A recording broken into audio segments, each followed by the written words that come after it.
Imagine waking up, walking outside to drive to work, and finding out your HOA built massive, heavy statues right in the middle of your private driveway. No warning, no permission, just pure entitlement. They thought they could bully me into giving up my property. So I decided to block their access completely, trap them in their own game, and drag them into a courtroom. They regretted it almost instantly. Stick around to see exactly how I beat this rogue HOA in court, forced them to pay, and took my driveway back. Standing directly in the middle of my driveway, right where the asphalt met the street, was a bronze statue of a deer. Not a small decorative piece, but a life-size sculpture mounted on a concrete base that had to weigh several hundred pounds. I accidentally hit the statue and I got out of my car. I stood there staring at it, genuinely confused about how a statue had appeared in my driveway overnight.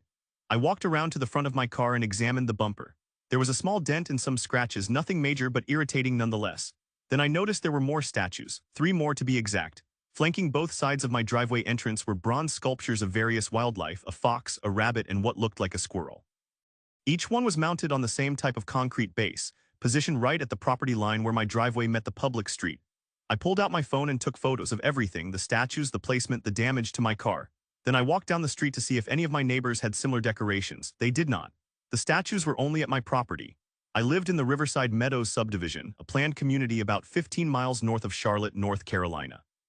The neighborhood was governed by a Homeowners Association that I had mostly ignored since buying my house 4 years ago.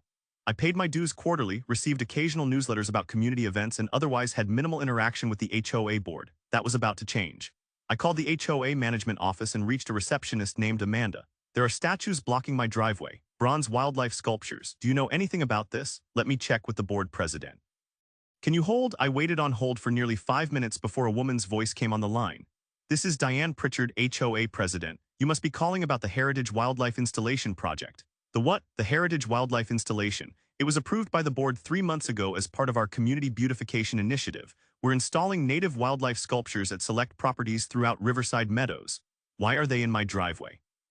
According to our site plan, your property was identified as an ideal location due to its corner lot positioning and high visibility from the main entrance road.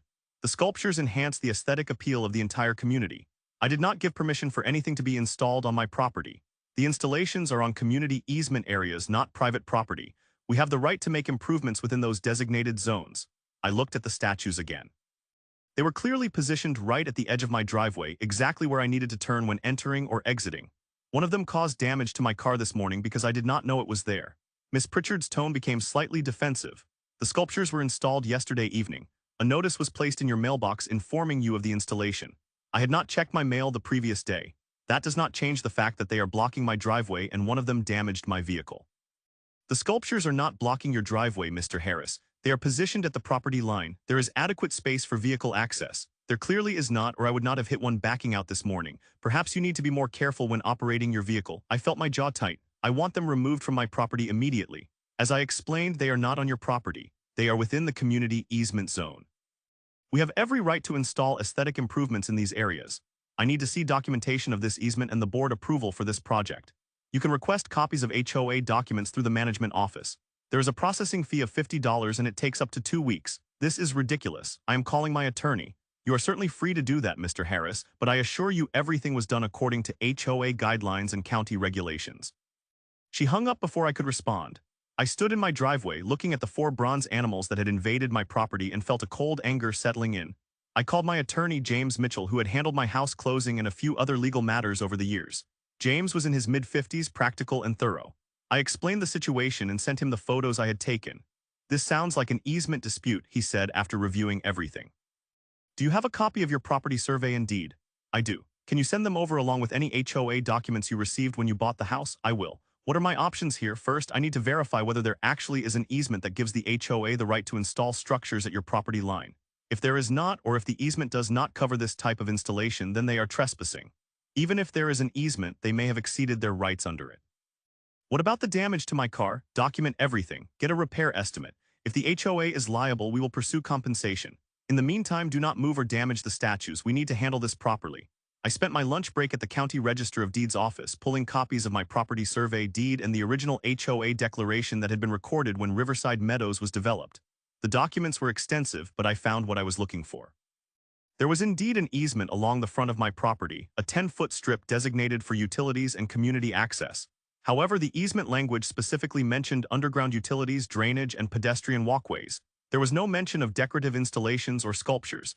I sent everything to James and waited for his analysis. He called me back that evening. The easement does not authorize what they have done. It is limited to specific purposes, none of which include installing permanent decorative structures.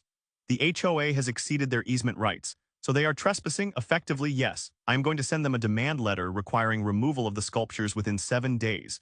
If they refuse, we will file for an injunction. What about my car damage? Include that in the demand letter. We are seeking compensation for repairs plus your legal fees. The demand letter was sent via certified mail the next morning. I also filed a complaint with the county zoning office, questioning whether the HOA had obtained proper permits for the installations. 2 days later, I received a response from Deanne Pritchard. It was not what I expected. The letter, written on HOA letterhead and copied to all board members, stated that my complaint was frivolous and that the Heritage Wildlife Installation Project had been properly approved and executed. Furthermore, the letter claimed that my aggressive response and threats of legal action were creating a hostile environment within the community. The board was considering sanctions against me for violations of community harmony provisions in the HOA bylaws. I read the letter twice, barely believing what I was seeing. They had installed statues on my property without proper authorization, damaged my car, and now they were threatening to sanction me for objecting. James was equally incredulous when I forwarded him the letter. This is retaliation, plain and simple. It actually strengthens our case. They are admitting they installed the sculptures and they are trying to intimidate you into backing down. What do? We file the injunction and we document every interaction with the HOA, keep copies of everything they send you. The injunction hearing was scheduled for 3 weeks out. In the meantime, I had to navigate around the statues every time I used my driveway. I put up traffic cones and reflective tape to make them more visible, which the HOA promptly demanded I remove, claiming they were unsightly and violated community standards. I ignored their demand, then something interesting happened. I received a call from my neighbor, Tom Breslin, who lived 2 houses down. Marcus, I just got a notice from the HOA. They want to install one of those wildlife statues in front of my house next week. Did you agree to it? Hell no, I told them absolutely not. They said I do not have a choice because it is in the easement area. That is what they told me too. I have got a lawyer involved. You should probably do the same. Tom was quiet for a moment. I talked to a few other neighbors. Nobody is happy about this. The HOA did not ask anyone's permission. They just decided to put these things up wherever they wanted. How many are they planning to install? According to the newsletter, 20 sculptures throughout the community. 20? Who approved this? Apparently the board voted on it in a closed session. None of us knew anything about it until the installations started. Do me a favor, Tom, start documenting everything. Photos, emails, notices. If enough homeowners push back, we might be able to stop this whole project. I will, and Marcus, thanks for fighting this. Somebody needed to. Over the next week, I heard from 6 more neighbors who had received installation notices. A small group of us met at Tom's house to discuss our options. Everyone was frustrated and angry about the lack of communication and the presumptuous nature of the project. A retired engineer named Carol Simmons had done some research. I looked into the costs, she said, pulling out a spreadsheet. Each of these bronze sculptures costs between $8,000 and $12,000. For 20 statues, we are talking about a minimum of $160,000, possibly more. Where is that money coming from? Our HOA dues? Carol continued. I reviewed the last annual budget. There was no line item for a Heritage Wildlife Installation project. This is a major expenditure that should have required homeowner approval. Can they just spend that kind of money without a vote? Tom asked. Not according to our bylaws. Any unbudgeted expense over $50,000 requires a majority vote of all homeowners. This should have been put to a vote, so they violated their own rules, I said. Looks like it. We need to call an emergency homeowner meeting and challenge this. I contacted James with this new information. He was very interested. If the board exceeded their spending authority, that is a serious breach of fiduciary duty. Combined with the easement violation, you have got multiple grounds for legal action. We should also consider a broader approach. If enough homeowners are opposed to this project, you could petition for a special meeting and potentially remove the board members. The injunction hearing. I met James at the courthouse and we went over our presentation. The hearing was in front of Judge Raymond Torres, a no-nonsense jurist in his 60s who had a reputation for cutting through procedural nonsense. Diane Pritchard attended with the HOA's attorney, a man named Gerald Stevens who wore an expensive suit and carried himself with the confidence of someone who thought this was a minor nuisance case. James presented our argument first, showing the property survey, the easement language, and photographs of the statues positioned in my driveway. Your Honor, the HOA has exceeded the scope of their easement rights by installing permanent decorative structures that were never contemplated in the original easement grant. These sculptures are obstructing my client's use of his property and have already caused damage to his vehicle. We are seeking an immediate injunction requiring their removal. Gerald Stevens stood up, adjusting his tie. Your Honor, the HOA acted well within its rights under the Community Declaration and the recorded easement. The Heritage Wildlife Installation Project was properly approved by the board and the sculptures are positioned entirely within the easement area. Mr. Harris's objections are based on personal preference, not legal grounds. Judge Torres looked at the easement language for several minutes. Mr. Stevens, I am reading this easement grant and I see specific purposes listed: utilities, drainage, pedestrian access. I do not see anything about decorative installations. The easement grants the HOA the right to make community improvements within the designated area, Your Honor. That is a broad authority. Is it? Because the language here seems quite specific. Or does it say you can install sculptures? It falls under general community enhancement provisions in the HOA declaration. Judge Torres turned to those documents and read for another few minutes. The community enhancement provisions I am seeing here relate to landscaping and maintenance, not permanent structures. Mr. Stevens, do you have any case law supporting your interpretation? We can provide supplemental briefing, Your Honor. That tells me you do not have it now. Judge Torres looked at the photographs again. These sculptures are positioned right at the edge of Mr. Harris's driveway. How is that not an obstruction? There is adequate clearance for vehicle access, Your Honor. Mr. Harris hit one because he was not paying attention. Judge Torres gave Stevens a sharp look. So your position is that homeowners need to watch out for statues that appear overnight in their driveways. That is not what I said, Your Honor. It sounded like it to me. Judge Torres sat back. Here is my ruling. The easement language does not clearly authorize the installation of decorative sculptures. The HOA may have the right to make certain improvements, but installing permanent structures that affect property access goes beyond routine maintenance and enhancement. I am granting a preliminary injunction. The sculptures on Mr. Harris's property must be removed within 14 days pending a full hearing on the merits. Additionally, the HOA is prohibited from installing any additional sculptures on any property until this matter is resolved. Diane Pritchard stood up from the gallery. Your Honor, this will halt an important community improvement project. That is exactly the point, Miss Pritchard. You should have ensured you had clear legal authority before spending what I understand is over $150,000 on bronze deer. Court is adjourned. I felt a wave of relief as we left the courthouse. James clapped me on the shoulder. That went very well. The judge saw right through their arguments. What happens now? They have to remove the statues from your property within 2 weeks. We will proceed to a full hearing, but based on today, I think we have a strong case. They will probably try to settle. I do not want a settlement. I want them to stop this entire project. That might be possible, especially if other homeowners join the legal action. Over the next few days, I received calls from 11 neighbors who wanted to join a class action against the HOA. James drafted the paperwork and we filed a comprehensive lawsuit challenging not just the easement violations, but also the board's authority to spend unbudgeted funds without homeowner approval. The HOA's response was to double down. They sent a community-wide email defending the Heritage Wildlife Installation Project and characterizing the legal action as a small group of malcontents trying to prevent community improvements. The email included unflattering descriptions of the plaintiffs, including me, suggesting we were selfish and opposed to anything that benefited the broader community. The email backfired spectacularly. Within 24 hours, 18 more homeowners contacted James asking to join the lawsuit. A petition began circulating demanding a special meeting to recall the entire HOA board. The statues on my property were removed on the 13th day just before the deadline. A crew showed up with a flatbed truck and hauled away all 4 sculptures. I watched from my porch, documenting everything.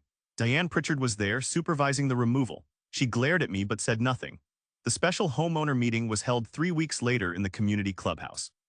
The room was packed with over 200 residents, far more than had ever attended a regular HOA meeting.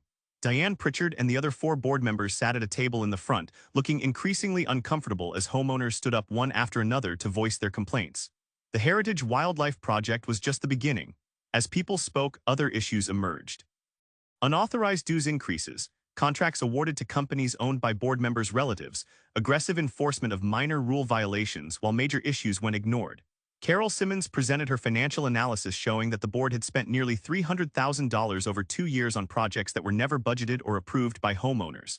A vote was called to remove the entire board. It passed with 87% approval.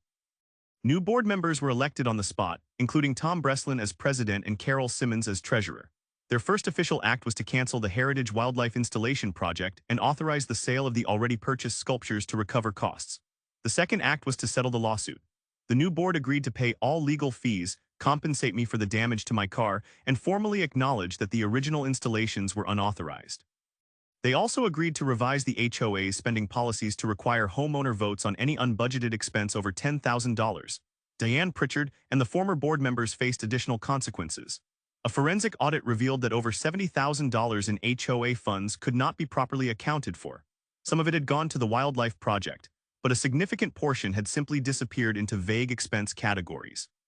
The matter was referred to the district attorney's office. I ran into Diane at the grocery store about 2 months after everything was settled. She was in the produce section and clearly saw me but pretended she had not. I walked over anyway. Diane, she turned, her face tight. Marcus, I just wanted you to know that I never intended for things to get so out of hand. I was trying to make the community better. By installing statues in people's driveways without asking, that was a mistake. I see that now, but you and your lawyer made everything so much worse. You could have just worked with us. You did not give me a chance to work with you. You installed the statues, damaged my car, and then threatened to sanction me when I objected. What was I supposed to do? She did not have an answer for that. She just turned and walked away, leaving her shopping cart behind. The forensic audit eventually concluded that Diane had not personally stolen any money, but her financial mismanagement and failure to follow proper procedures had enabled waste and possible fraud by vendors. She was not criminally charged, but she did face a civil lawsuit from the HOA seeking to recover misappropriated funds. I heard she settled for $30,000. The bronze sculptures were sold at auction. They brought in about 60% of what the HOA had paid for them, but it was better than nothing. The recovered funds were used to repair common areas that had been neglected while the board focused on vanity projects. Tom Breslin turned out to be an excellent HOA president. He instituted transparent budgeting, regular communication with homeowners, and a common-sense approach to rule enforcement. The community actually started to feel like a community rather than a fiefdom run by petty bureaucrats. About a year after the statue incident, I was backing out of my driveway, the same driveway that had once been blocked by bronze wildlife, and I thought about how the whole situation had unfolded. It had started with such a bizarre premise, statues appearing overnight, blocking my access, damaging my property. The HOA's arrogance and refusal to admit they had overstepped had turned a simple dispute into a major legal battle. But that battle had revealed deeper problems and ultimately led to positive changes for everyone in Riverside Meadows. Sometimes standing up for your rights, even over something as absurd as unwanted statues, matters more than just the immediate issue. It is about refusing to be pushed around, about demanding accountability, and about protecting not just your own property but the broader principles that make communities work. The driveway was clear now, just smooth asphalt leading to the street. No bronze deer, no concrete bases, no obstructions, just the way it should have been all along. My phone rang as I pulled onto the main road. It was Tom. Marcus wanted to give you a heads up. The DA decided not to pursue criminal charges against Diane or the other board members. Not enough evidence of intentional fraud. I figured as much. Civil mismanagement is not usually criminal, right? But the civil suit is moving forward. We should recover most of what was lost. That is good news. It is, and Marcus, I wanted to thank you again. If you had not fought back on those statues, none of this would have come to light. We would still have the old board spending money however they wanted. I just did not want deer in my driveway. I know, but it became bigger than that. You gave a lot of people the courage to speak up. I appreciated that, but I also knew I had just been protecting my property. The larger implications had been a bonus. After we hung up, I thought about the whole experience one more time. The statues were gone, the bad board was gone, and the community was better for it. All because I had refused to accept that bronze wildlife belonged in my driveway. Sometimes the smallest acts of resistance lead to the biggest changes.